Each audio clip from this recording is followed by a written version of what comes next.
네, 세 번째 시간 시작하겠습니다.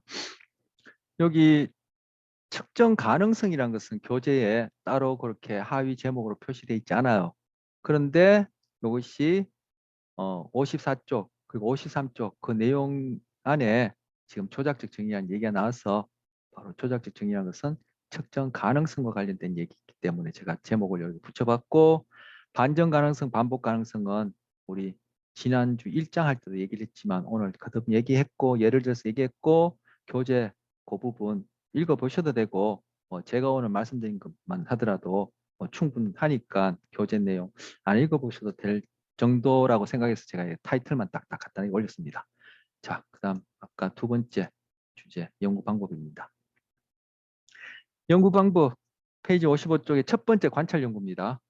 자, 여기에 있는 몇 글자는 이후에 제가 얘기하겠습니다. 첫 번째 관찰 연구입니다. 말고 관찰, 이렇게 관찰하는 거요. 우리 관찰. 관찰 연구는 크게 이 관찰하는 사람이 그 관찰 현장에 개입하거나 관찰 대상에게 뭔가 개입하는 경우와 개입하지 않는 경우, 크게 두 가지로 나눠요. 그래서 관찰자가 개입하지 않는 경우에는 자연 관찰, 간접 관찰이라는 게 있어요. 자, 교재 55쪽에 보시면 그 밑에 괄호하고 관찰 연구 있고, 두 번째 줄에 보시면 먼저 관찰자가 개입하지 않고 자연 발생적인 상태에서 관찰이 이루어지는 경우를 자연 관찰이라고 한다. 그래서 naturalistic observation이라 해서, 대표적인 예로 여러분 제인 구달 아십니까? 제인 구달이라고 들어봤습니까? 여기 이제 제인 구달 얘기를 해요. 뭐 그 부분 읽어보죠. 뭐 제가 뭐 예를 드는 것보다 이 교재 올려놓은 예가 가장 그게 전형적인 예니까. 자연 관찰은 관찰 연구에서 세 번째 줄입니다. 자연 관찰은 밀림이나 극지 생명체들의 삶의 방식을 연구하는 것에서부터, 그런 것도 포함되지만 아이들이 타인과의 사회적 관계를 형성해 나가는 과정이나 문화에 따른 양육 방식의 차이 등 다양한 곳에 적용될 수 있다. 이것뿐이겠습니까? 제가 만약에 수업을 하면서 그걸 하는 것은 불가능하지만, 여기에 누구 앉혀놓고 여러분 이 영상 다 얼굴 보이시게 하세요 하고는 수업 태도란과 관련해서 구체적으로, 그죠? 어느 만큼 수업에 집중하는지에 대한 조작적 정의를 통해서, 수업 태도만 하더라도 굉장히 추상적이죠. 그 태도에 해당하는 구체적으로 내가 측정할 수 있는 항목을 조작적 정의해 가지고 쭉 관찰하면은 관찰 연구가 되는 거예요. 뭐 극지를 꼭 가고 뭐 아이들이 발달과 관련된 이런 것들 이제 연구한 경우가 있기 때문에 이 책이 올라오는 것이지, 말 그대로 관찰은 그냥 관찰하는 거예요. 어디서든 관찰할 수 있는 거예요. 음. 침팬지에 대한 행동, 침팬지 행동에 대한 제인 구달의 연구는 자연 관찰의 대표적인 사례다. 이 연구에서 제인 구달은 수년간 그는 했는데, 이 제인 구달은 여자예요. 근데 요즘 이제 성별 구별 없이 표현하는 게 또 이런 그런 게 있어서 이 책에는 그녀를 하지 않고 그냥 그라고 하는데, 그는 수년간 야생 환경에서 침팬지 식습관, 사회적 관계, 몸짓, 의사소통 방식 등 침팬지의 삶 전체를 관찰해 기록했다. 어떻게 하냐면 이 제인 구달은 거기에 가서 관찰하고 다시 집에 가고 한 것이 아니라, 관찰하고 뭐 집에 가서 밥 먹고 자고 또 와서 침팬지 또 관찰하고 한 것이 아니라 아예 침팬지랑 먹고 자고 같이 했어요. 꼭 여러분이 지금 학교 가고 집에 가고 친구들이랑 지내고 친구 만나고 뭐 하는 것처럼 이분은 아예 침팬지랑 같이 살았어요. 그래서 뭐 그냥 침팬지가 된 거죠. 이를 자연 관찰이라고 그래요. 현재 간접 관찰. 간접 관찰은 페이지를 넘겼어.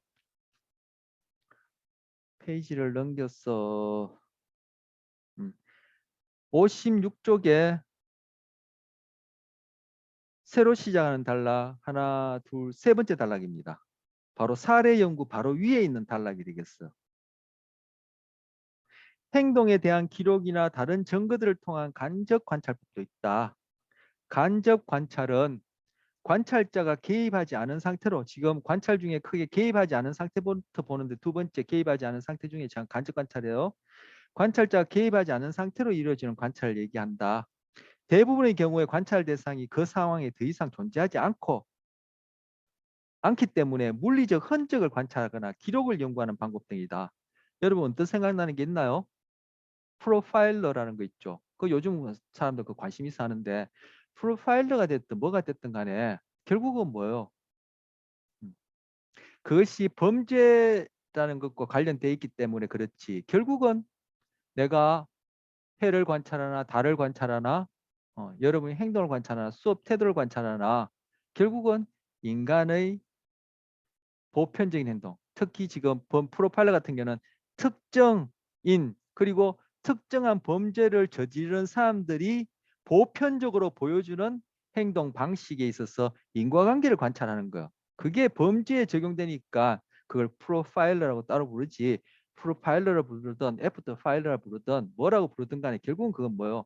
내가 지금 어떤 물질을 관찰하는 거나 아까 제가 비유를 든 해를 관찰하는 거나 코페르니쿠스가 관찰하는 거나 그죠? 다윈이 그 지라놀이라는 이론을 편취해서 관찰하는 거나 제가 여러분 수업 때도 관찰하는 거나 다 똑같아요. 바로 그러한 관찰과 관련해서 어떤 식으로 사고하는지만 그걸 배우게 되면 여러분 프로파일러도 될 수 있고 뭐 그죠? 뭐 코페르니쿠스처럼 그죠? 지동수를 또 연구할 수도 있고 그런 거예요. 프로파일러에서 특별하게 뭐 그게 있는 것이 아니라 결국 어떻게 이해하는지 큰 사고력 이런 훈련이 필요한 거죠. 그냥 프로파일러는 어떻게 한데서 관로 넣기식으로 배워서는 세상이랑 끊임없이 변하고 환경이 변함에 따라 범죄의 상황이나 상태나 이런 것도 변할 텐데 그 관로 넣기식으로 배운 것 가지고 그 관로 안에 집어넣는 식으로 프로파일러가 될까요? 제가 프로파일러뿐만 아니라 아까도 얘기했죠. 정확하게 했지만 여러분이 하는 공부, 삶이 그런 관로 넣기식이 그렇게 되면은 아무짝에도 못 씁니다. 자, 물리적 흔적 관찰의 예는 경찰의 사건 현장 분석에서 찾아볼 수 있는데 범인이 남긴 지문이나 발자국, 물건들의 상태나 위치 등 물리적 흔적들을 확인하여 범죄 상황을 재구성하는 것이다. 금방 제가 얘기한 것이죠. 여러분 이제 학기 시작했는데 한번 관찰해 보세요. 뭐 그 중간고사 그리고 기말고사 시즌 있죠. 한 일주일 정도 되죠. 한 길게는 한 열흘 정도 되는데 그때랑 중간고사 기간이 아닐 때 이게 월별로 하면 괜찮겠죠. 3월, 4월, 5월, 6월까지 늦게는 7월 중순까지 뭐 중간고사 보는 경우도 있지만 그래서 그렇게 해서 매점이나 학교 주변에 있는 쓰레기통에 초콜릿, 사탕, 소위 단맛이 나는 음식들 쓰레기가 어떻게 변하는지 언제 가장 많은지 한번 살펴보세요. 그리고 여러분 흡연하는 사람들 흡연 공간 내에서 그 버려진 담배꽁초 개수를 그런 월별로 아니면 주별로 더 자세하면 일별로 하면 되겠죠. 해봐요. 중간고사, 기말고사 기간에 담배꽁초의 숫자와 그리고 초콜릿, 사탕, 뭐 달달한 것 그런 쓰레기가 훨씬 더 많아요.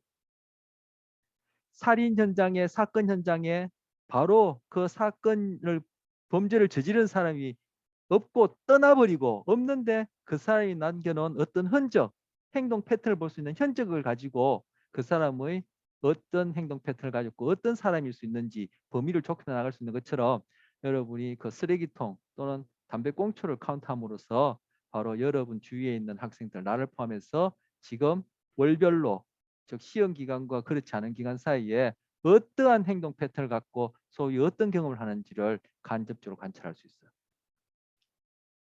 자, 그다음 에 관찰자가 개입한 경우. 이런 관찰자가 개입한 경우는 직접 관찰이라는데 직접 관찰하려는 크게 참가자 관찰과 구조적 관찰로 나뉩니다. 자, 제가 여러분한테 이런 자연 관찰, 간접 관찰, 참가자 관찰, 구조적 관찰 이 용어를 외우는 것도 외우는 거지만 지금 아까도 저도 얘기했듯이 그죠? 어떤 식으로 대상을 관찰하고 어떤 식으로 우리가 사고를 내서 어떤 결론을 내는지 생각하는 법을 배운다. 이렇게 생각하시고 접근하길 바랍니다. 그냥 용어가 새로운 게 나오니까 이걸 달달달 외우려고 이렇게 하시지 말라는 얘기를 하는 거예요. 자, 음, 자 개입한 경우죠. 개입한 경우가 제가 잠깐 표시를 해놨는데 개입한 경우를 개입한 경우 얘기입니다. 참가자.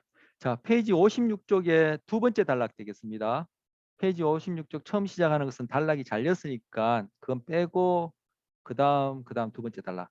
관찰 상황에 개입한 상태에서 대상들의 행동을 관찰하는 직접 관찰 방법도 있다. 예, 직접 관찰법. 먼저 참가자 관찰법이 있다. 관찰자가 관찰하고자 하는 상황에 직접 참가하여 참가자와 관찰자라는 두 가지 역할을 동시에 수행하게 된다.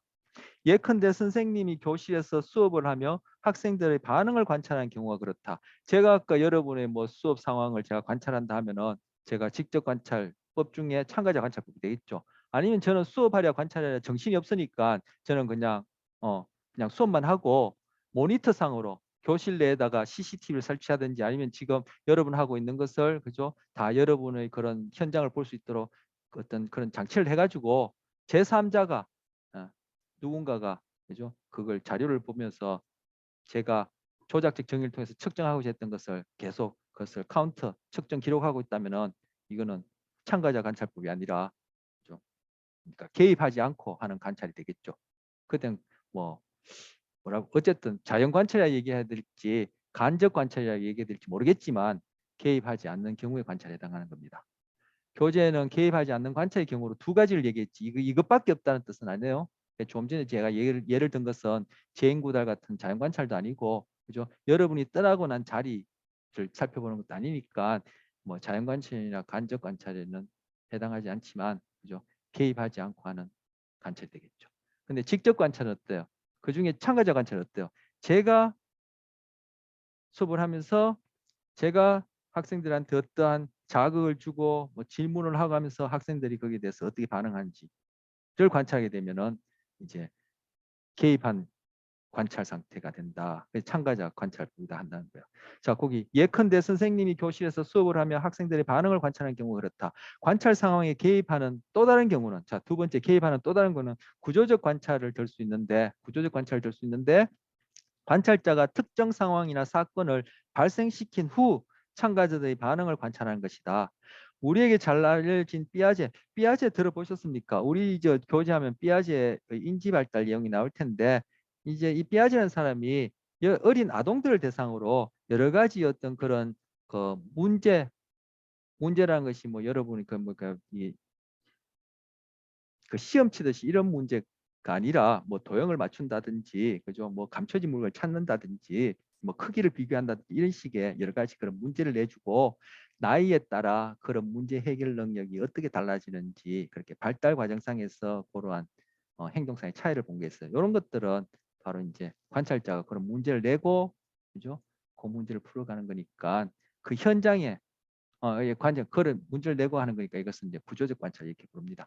이런 식으로 관찰 연구가 이루어집니다. 자, 사례 연구는 개인 혹은 소수의 대상을 집중적으로 기술 분석하는 거예요. 즉 상담 장면이 사례 연구가 되는 거예요.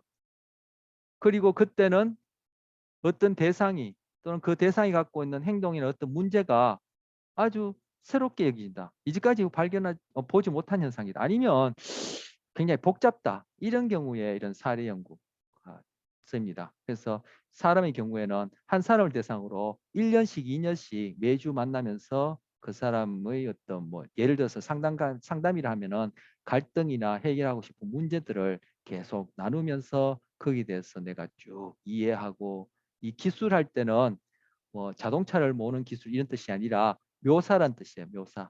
디스크립션 한다 이런 뜻이에요. 쭉 서술에서 풀어서 상세히 이렇게 그 상황을 이렇게 묘사하는 것을 기술이라요. 분석하는 이걸 사례 연구라고 특히 금방 얘기했듯이 임상적 분석, 즉 임상 장면에서 많이 쓰인다. 이 임상 장면이란 것은 상담하고 임상은 다른데 우리 뒤에 가서 또 이 상담 임상과 관련된 내용이 저 뒷부분에 나오면 보겠지만 지금 간략하게 얘기를 하자면 상담은 바로 여러분처럼 뭐 저도 포함되겠죠. 소위 건강하다고 여기지는 사람들이 갖고 있는 어떤 그런 사회적인 관계, 그 인간관계 뭐 이런 것들 아니면 뭐 직장에서의 학업에서의 어떤 그런 풀어야 할 갈등 이런 것을 이렇게 해결하는 그러한 것이 상담이고 임상은 말 그대로 우리 소위 그런 심리적, 정신적 그런 문제가 있는 사람들, 장애가 있는 사람들 대상으로 하는 것이 바로 이제 임상이라 불러요. 우리 의학에서도 임상 얘기하죠. 이제 질병을 가진 사람들 그런 현장을 임상이라는데 바로 사례 연구는 그런 임상 장면에 많이 사용된다는 거예요. 근데 근데 이 사례 연구는 많이 할 수 없겠죠. 제가 아무리 열심 부지런을 한다 해도 하루에 100명씩 이렇게 상담을 할 수는 없겠죠. 그죠? 그러니까 여기는 소수 여기서 소수란 말듯이 소수를 아주 깊이 오랫동안 하는 것이고, 관찰 연구는 또 뭐 이거는 아까 간접 관찰 같은 경우도 그렇고, 자연 관찰 재인구달 같은 경우는 그건 또 마찬가지죠. 그 안에 침팬지 한 마리만 보는 것이 아니라 침팬지 그죠, 집단을 다루니까 다수를 오랫동안 할 수 있고, 그죠? 간접 관찰이 아까 참가자 관찰, 부주 관찰도 다수를 할 수 있죠. 아까 제가 뭐 초콜릿, 담배꽁초 얘기한 것도 그게 한 사람의 경우만 보는 것도 아니죠. 근데 이때 이제 그 음, 데이터가 전문적인 용어를 쓰니까 제가 망설여져서 지금 여러분한테 다가올 수 말을 쓰자면, 자료가 양이 많고 여기 상대적으로 그 자료가 소수의 대상으로 그 특별한 어떤 드문 경우, 특히 임상 이런 데 적용되니까 그 자료가 집중적이고 상세하긴 하지만 숫자가 많지는 않겠죠. 그렇게 되면은 이 사례 연구에서 밝혀진 어떤 내용을 가지고 다른 사람한테 적용하기엔 좀 곤란해요. 그죠? 어떤 식당이 있는데 음, 저랑 제 가까운 친구 한 두세 명이 가보고 맛있다고 해서 모든 사람이 그 식당 음식이 맛있다라고 얘기한다고 그렇게 내가 결론 내기에는 힘들죠. 그와 마찬가지로 사례 연구는 소수의 대상으로 집중적이고 오랫동안 하지만 소수를 대상으로 하기 때문에, 그리고 여기서 새롭거나 복잡거나 특별한 경우에 주로 임상장면에서 쓰기 때문에 거기서 밝혀지는 어떤 내용을 가지고 다른 사람도 다 그럴 것이다 이렇게 얘기하기는 곤란하다는 거, 사례 연구는. 근데 관찰 연구는 사례 연구에 비해서 다른 경우에도 이럴 것이다. 예를 들어서 아까 담배꽁초나 초콜릿 같은 그런 경우에, 그죠? 우리 대학의 학생들은 그런데 다른 대학도 그럴 것이다라고, 그죠? 얘기하기에는 크게 무리가 없죠. 예. 뭐 다른 대학도 궁금하다면 다른 대학에서도 관찰하고, 뭐 다른 대학도 궁금한데 하나만 아니라 다른 대학도 한 네다섯 군데, 시간과 돈이 좀 들긴 하지만 그렇게 한다면은 전국에 있는 대학 다 할 필요 없이 한 네다섯 군데 그렇게 관찰한 다음에, 아, 대학에서 학기 중에 월별로 그러한 차이가 있구나 이렇게 어, 얘기하기에는 무리가 없어요. 근데 사례 연구는 그렇게 일반화시키기가, 지금 얘기한 것을 일반화라는데 일반화시키기가 좀 곤란하겠죠. 이런 특징이 있어. 사례 연구와 관련해서 일반화시키기 힘들다는 것을 제가 극단적인 예를 하나 들자면은, 내가 이렇게 경험하고 내 경험에 대해서 내가 이렇게 해석해서 그것이 원인이라고 한다고 해서 그것이 너도 그렇고 쟤도 그렇고 다른 사람도 그렇고 과거의 사람도 그렇고 앞으로의 사람도 그렇다라고 제가 주장한다면은 흔히 하는 말로 전 또라이죠. 예. 내 생각이 다 맞다고 생각하니까. 그런 경우에 여러분들 이제 나이 든 사람은 꼰대를 하나요? 아니면 뭐 고집불통이라나요?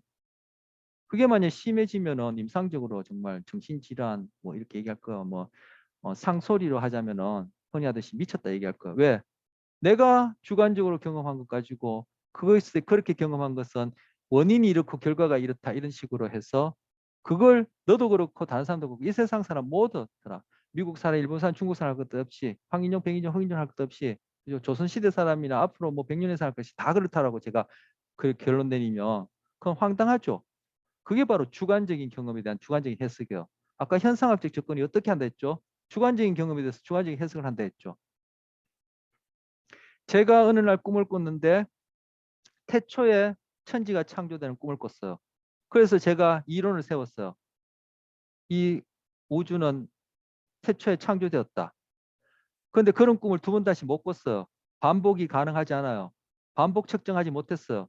그런데 그것을 제가 이론이라고 제가 미국에 있는 하버드 대학에 가서 발표를 해요. 그럼 여러분이 거기 앉아있다면 저게 미쳤나겠죠. 왜? 내 주관적으로 경험한 것을 내가 주관적으로 해석한 거예요. 아까 현상학적 접근이 어떤 게 한다 했었어요. 그게 심리학인 줄 아는 사람들이 많다고요. 시중에 나와 있는 대중서적 심리학에 관해서 여러분이 호기심 느낄 만한 그런 대중서적과 강연들이 대부분이야 얘기하면 제가 너무 교만하고 그런 경우가 적지 않아. 자, 그다음 세 번째 조사 연구예요. 집단이나 사회 구성은 전체 행동 양식을 분석한다 했어. 이거 조사 엊그저께까지 한창 했죠. 하루에도 수십 번 했죠. 뭐 얘기한지 아시죠? 바로 선거와 관련해서 어떻게 했어? 어느 지역마다 2030마다 또 어느 연령대마다 또 그죠? 여성에 대해서 남성에 대해서 계속 그죠? 조사했죠. 어떤 행동 장식, 누굴 좋아하느냐, 어디를 좋아하느냐, 어떤 정책에 대해서 어떻게 생각하느냐. 바로 인간이 하는 어떤 것, 아까 다 행동이라 그랬죠. 그래서 여기서는 행동 양식이라는 거예요. 행동이라 해서 좁은 의미로 그죠? 발을 들었냐, 손을 들었느냐, 누웠느냐, 일어섰느냐, 달렸냐 이런 행동이 아니라 우리의 어떤 좋고 나쁨, 찬반도 다 행동으로 다룰 수 있다. 아까 얘기했었어. 이게 조사 연구예요. 그럼 어떻게 했었어요? 질문지 하죠. 요즘은 질문지라 해서 꼭 질문 종이를 안 하고 그 SNS 통해서 보내죠. 그리고 가끔씩 핸드폰으로 와요? 모르는 전화번호 받자마자 어디입니다. 그죠? 의견 좀 주시죠 하면 저 같은 경우에 이제 끊고 대부분 사람이 끝나요. 어떤 사람은 거기에 대해서 또 답을 하죠. 그러니까 그걸 통해서 뉴스에 보면은 그죠? 어느 조사 기관, 리서치 기관에서 계속 데이터가 나오는 거는 답하는 사람도 있어. 전 답해 본 적이 없는데 게을러서.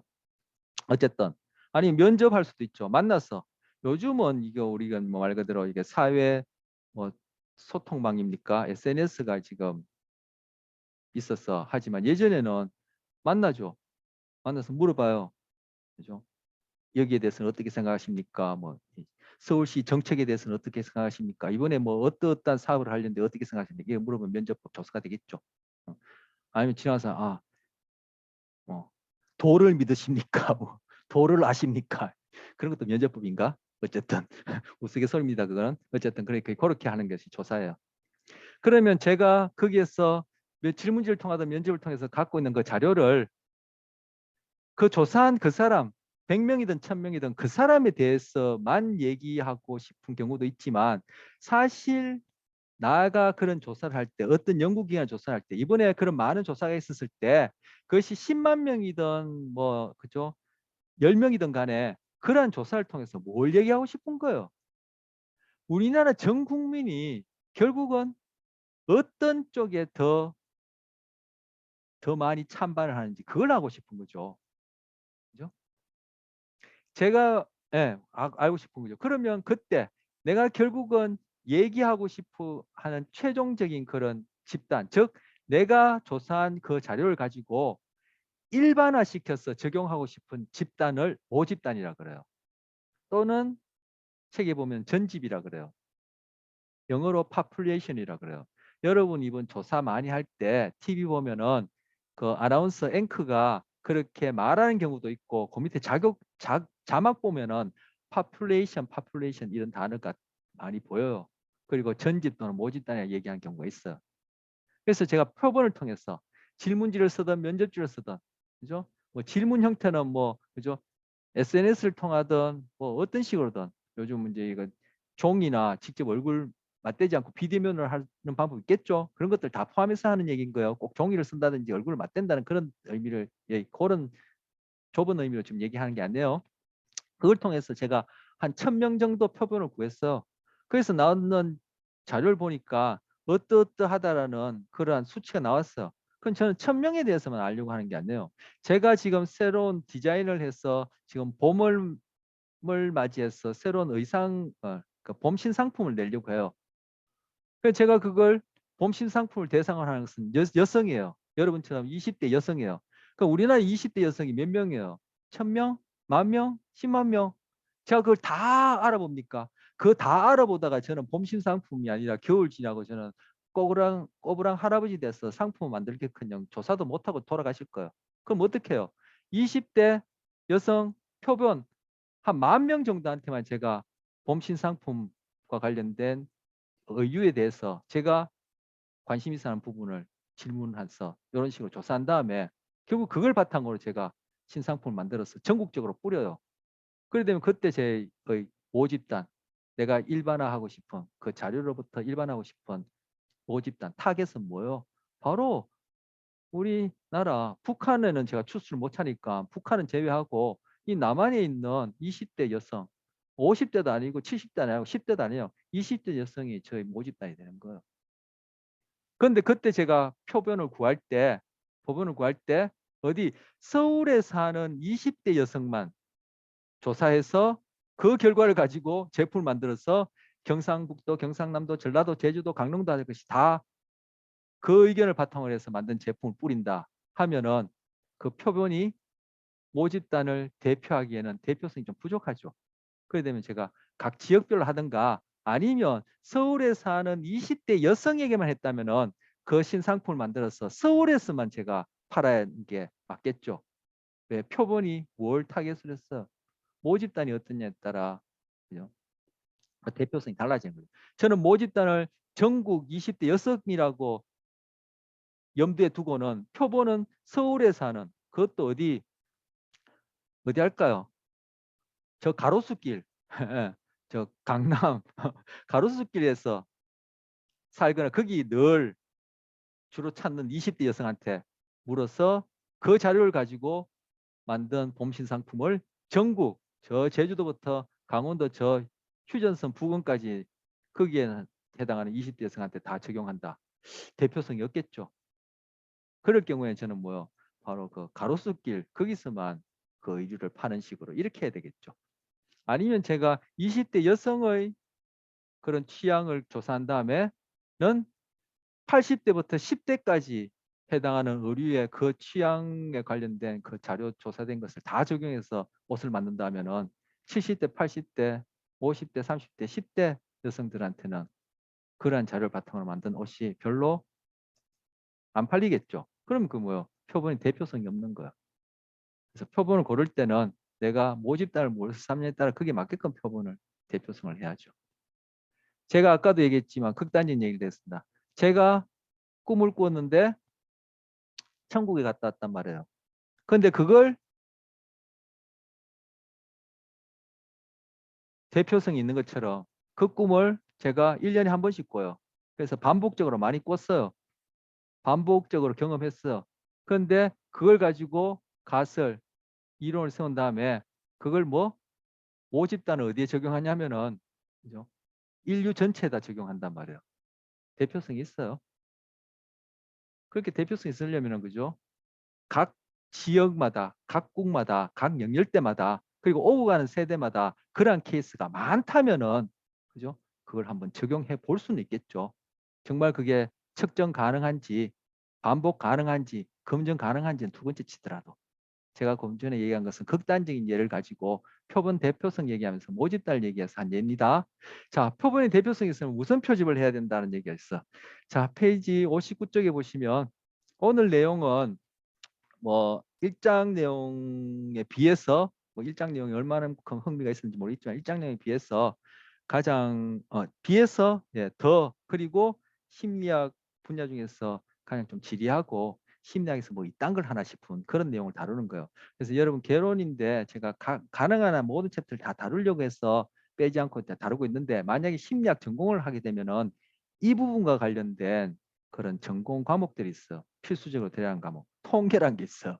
그 연구 방법이란 게 있어. 그런 거 들으면 이제 여기에 대해서 이제 과학이 무엇인지, 저 과학적 사고가 무엇인지 이제 구체적으로 볼 수 있는데 주로 심리학과 학생들도 피해가고 싶은 과목들이 바로 이장과 관련된 과목들이에요. 주로 빵꾸가 잘 나죠. F가 잘 나서 두 번째, 세 번째 그런 과목이라서 여러분한테는 좀 지리할 겁니다. 하지만 아까도 제가 염려 써서 얘기했듯이 사고하는 방식, 합리적으로 타당하게 그래 사고한다는 것이 어떤 식으로 하는구나 이런 측면에서 한번 들어본다 이렇게 생각하시고 자, 무선 표집입니다. 페이지 59쪽에 보시면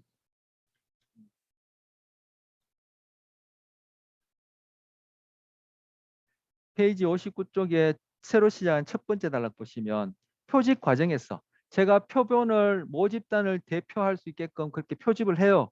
샘플링 한다는 얘기예요. 샘플링 하는 과정에서 표집하는 과정에서 중요한 점은 선택한 표본이 모집단을 대표할 수 있어야 한다. 여기까지 한 얘기고요. 표본이 모집단을 대표하지 못한다면 표본의 결과를 모집단으로 일반화하지 못하게 되어 연구의 의미가 퇴색할 수밖에 없다. 예, 그 일반화 아까 얘기했었죠. 대표성을 충족하려면 모집단에 속한 각각의 구성원이 표본으로 선택될 확률이 동일해야 하며 이렇게 선택된 표본을 무선 표본이라 하고 그렇게 표본을 표집하는 것을 무슨 표집이라 그래요. 그래서 제가 교재는 표본이라 써놨는데 표집이라 썼어요. 그게 무선적으로 표집해서 만든 표본이 무슨 표본이에요. 교재에 있는 것 얘기하죠 뭐. 무선 표본은 연구 결과의 도출 및 해석에 결정적인 영향을 준다. 여기서 연구 결과 도출하니까 나 연구할 것도 아닌데 심리학 개념 듣는데 뭐 인간의 행동 이해하는데 뭐 나 연구할 거 알겠다 이렇게 생각하지 마시고 우리에게 적용하면 뭡니까? 아, 사람들은 이러이러하구나. 아, 이러이러한 현상 이렇구나. 내가 이러이러한 문제는 이러이러하게 문제 때문에 그렇구나. 이렇게 결론을 내릴 때를 여기서는 연구 장면에 적용하자면 연구 결과를 도출한다. 이렇게 생각하면 돼요.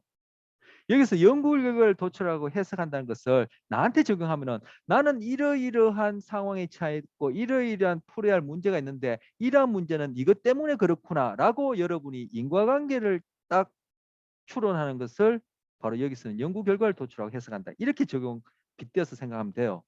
자, 그래서 무선 표집이 왜 그러한 논리적인 타당한 결론을 내는데 중요하냐면은 예를 들어 선거를 앞두고 정당 관계자가 자당 후보의 지지율에 대한 조사 결과를 바탕으로 선거 전략을 수립한다고 하자. 만약 그가 선택한 표본이 무선 표본이 아니었다면 해당 표본이 대표성을 가질 수 없을 테고 아까 대표성 많이 얘기했죠. 없어. 따라서 왜곡된 결과만 보여준다면은 결과적으로 잘못된 전략을 수립한다는 거예요. 이 전략 수립할 때는 전 국민을 대상으로 전략을 수립할 거 아니에요. 그런데 서울시에 있는 사람들만 표본을 해가지고 거기에서 나와진 결과를 가지고 그렇게 일반화시켜서 전국을 대상으로 해서 전략을 딴다면은 그것은 엉터리 없는 결론을 내린다는 거예요. 아까 제가 봄신상을 준비하는데 그렇게 특정한 사람들로부터 자료를 구해서 그것을 그죠? 대표성이 없는 모집단에다가 그렇게 적용하는 경우 그가 다를 바 없죠. 그래서 이거 무선 표집을 통한 무선 표본이라야지만이 그 표본이 모집단을 대표할 수 있다 이런 뜻이에요. 또 뒤에 나온 이거는 이러한 편파적 표본이나 반응 편중이라고 부르는 이런 현상이 일어나면은 표본이 모집단을 대표하기에 힘들다라는 것을 여기 얘기하는 거예요. 자, 무선 표집을 통해서 무선 표본을 가지고 자료를 구해야지만이 수집해야지만이 표본이 모집단을 대표한다는 것을 지금 여기서 얘기했고 여기 편파적 표본과 반응 편중은 지금 읽어볼 텐데 이러한 현상이 일어나면은 내가 갖고 있는 그 표본의 결과가 모집단을 대표하기 힘들다는 것을 지금 얘기하려는 거예요. 자, 교재 보시면 페이지 59쪽에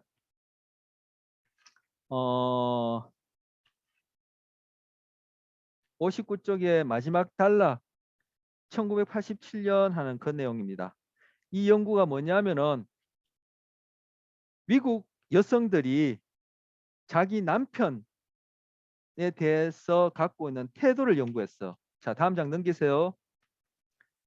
자, 다음 장 그 첫째 줄을 보면은 그 결과물을 일부 발췌해 보면은 결혼한 지 5년 이상 된 여성의 70%가 외도를 했고 결혼한 여성의 87%가 남편이 아닌 다른 사람과 정서적으로 가장 가깝다고 느꼈고 여성의 98%가 현재 애인 혹은 배우자와의 관계에 만족하지 못한다는 연구 결과를 나왔어요. 그런데 이 연구가 어떻게 이루어졌냐면은 자 보겠습니다. 다시 페이지 59쪽에 가서 1987년 이 하이트라는 사람이 하이트 맥주가 있죠. 그 사람 그 맥주가 게 아니고 이름이 하이트라는 사람이 자기 이름을 따서 하이트 보고서라고 발표했는데 바로 여기서 편파적 표본을 골랐어. 뭘 골랐냐면은 자 다음 페이지 넘겨보세요. 지금 페이지 왔다 갔다 합니다. 페이지 60쪽에 제가 읽었던 그 바로 밑에 새로운 단락 하이트의 보고서의 경우 제작 과정에서 표본 선택에 편파적 표본이 있었다는 거예요. 그리고 반응 편중과 관련된 심각한 오류가 있었다. 반응 편중도 얘기하겠지만 먼저 표본 선택에 있어서 편파적 표본 보겠습니다. 첫 번째, 표본 선택에 있어서 편파적 오류는 하이트는 조사 대상을 여성 잡지 구독자 명단에서 골랐다는 거예요. 이 여성 잡지가 좀 리버럴하고 뭐 소위 진보적이라 얘기할까요? 뭐 사회적인 통념에서 좀 이렇게 좀 뭐랄까요? 뭐그 좋게 얘기하면은 좀 뭐 선구적이다. 하여튼 어떤 그러한 잡지에 해당하는 구독자들 명단에서 골라서 이러한 의견을 듣고는 이걸 뭐 미국 여성들이 갖고 있는 의견이다. 이렇게 한 거예요. 그 표본이 미국 여성들이 적용하기에는 대표성이 없죠. 왜? 편파적 표본을 했어요. 어떻게? 그런 특정한 잡지 구독자들 중에서 물어봤던 거야. 연구에 모집단은 미국 여성 전체였으나 표본은 여성 잡지 구독자 중에서 선택했다는 거. 하이텍 표본은 대표성을 가진다고 보기 어려워요. 이런 식으로 뭐 오늘 이후로 뭐 이런 우리가 한동안 오랫동안 봤던 그런 조사 연구가 매스컴을 통해서 방송될지 모르겠지만 요 며칠 전까지 방송되는 그런 조사 연구는 일부러 대표성이 없게끔 해서 자기들이 원하는 결과를 만들기 위해서 이렇게 편파적 표본을 하는 경우도 있지 않아 있어. 없지 않아 있어. 참 있지 않아 있는 게 아니라 없지 않아 있어. 즉 일부러 그렇게 편파적 표본을 할 때도 있고 모르고 할 때도 있어. 의도적으로 편파적 표본을 해가지고 그걸 그죠? 이런 결과를 낳아서 그것을 일반화시키는 경우도 있어. 어떤 목적에 의해서. 뭐 실제적으로 우리 타당한 결론을 내리려면은 연구를 하든지 아니면 자기 자신에 대해서 있는 그대로 정확하게 객관적으로 타당하게 보려면은 이런 편파적 표본을 대해서는 안 되겠죠.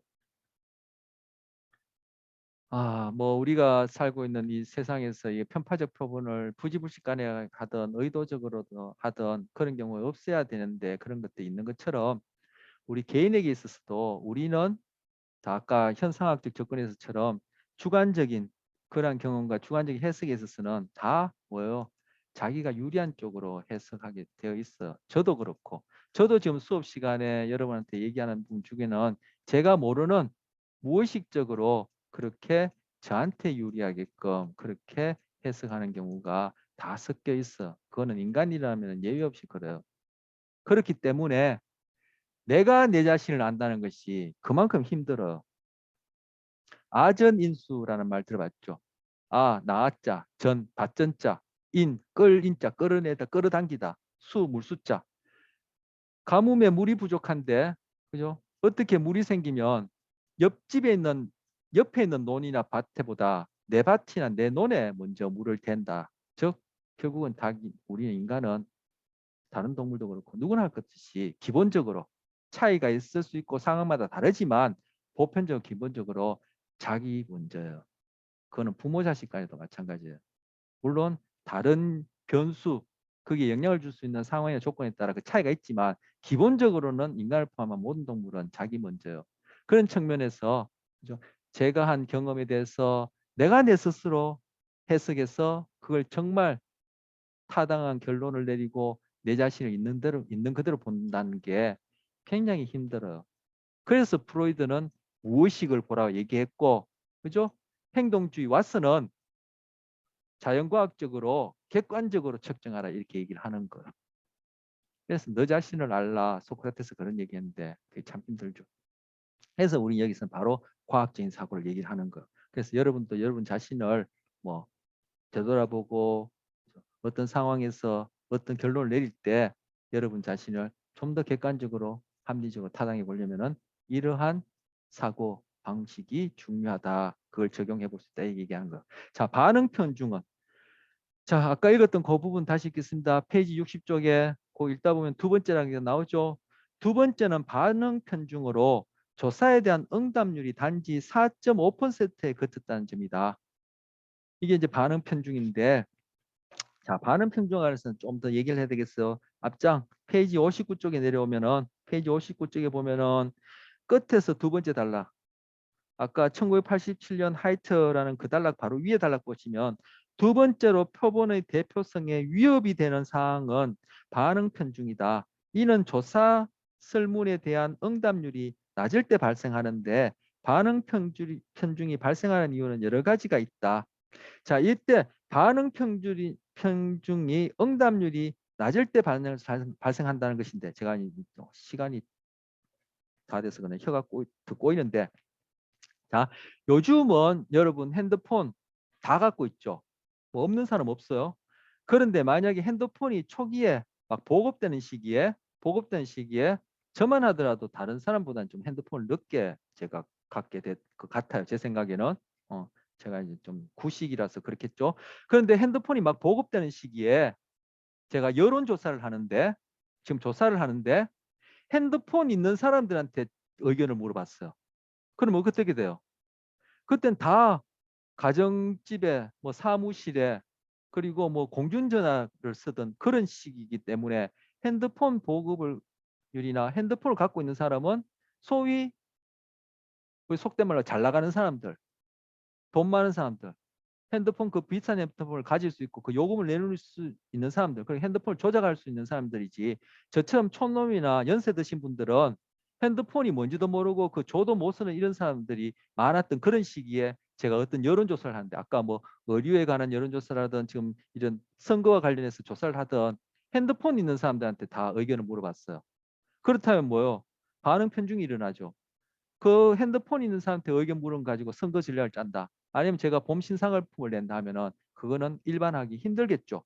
그리고 또 하나, 핸드폰을 갖고 있는 사람은 핸드폰을 갖고 있지 않는 사람까지 포함하는 그 모집단에 비해서 뭔가 다른 사람이에요. 아까 쉽게 얘기했듯이 속되게 얘기했듯이 잘 나가는 사람들, 핸드폰을 만질 수 있는 사람들, 즉 새로운 기기나 정보에 대해서 민감하게 빨리빨리 쓸 수 있는 사람들, 또 달리면 딱 깨놓고 돈이 있는 사람들, 그런 사람들 의견 가지고 제가 전 국민을 대상으로 한 선거 전략을 짠다든지 봄 신상을 기획한다면은 그거는 반응 평중이 일어나는 거죠. 저 표본의 대표성을 잃어버리는 경우에 이런 것들이 바로 이제 표본을 어떻게 잘 꾸려서 모집단에 적용해서 타당한 결과를 낼 것인가와 관련된 얘기예요.